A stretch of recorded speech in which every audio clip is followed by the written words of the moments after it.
7 March બાદ રાજ્યમાં પડશે કાળઝાળ ગરમી. આ આગાહી કરી છે હવામાન નિષ્ણાત અંબાલાલ પટેલે. કચ્છના કેટલાક ભાગોમાં ગરમીનો પારો 40 ડિગ્રી પર પહોંચવાનું અનુમાન છે, તો ઉત્તર ગુજરાતમાં મહત્તમ તાપમાન 36 થી 38 ડિગ્રી રહેવાની શક્યતા છે. તો દક્ષિણ ગુજરાતમાં ગરમીનો પારો 41 થી 42 ડિગ્રી રહેવાની સંભાવના છે. તો મધ્ય ગુજરાતમાં 40 ડિગ્રી ગરમી રહેવાની સંભાવના વ્યક્ત કરાઈ છે. અંબાલાલ પટેલના મતે 13 અને 14 માર્ચે અરબી સમુદ્રમાં એક સર્ક્યુલેશન બનશે, જેના કારણે કાળઝાળ ગરમીની શક્યતા વચ્ચે ગરમીમાં વધઘટ થતી રહેશે.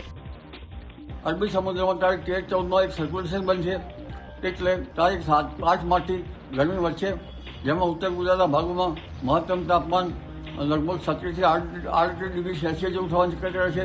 કચ્છના ભાગમાં 40 ડિગ્રી સેલ્સિયસ જેવું થવાની શક્યતા રહેશે અને દક્ષિણ ગુજરાતના ભાગમાં લગભગ 41-42 ડિગ્રી સેલ્સિયસ જેવું થવાની શક્યતા રહેશે.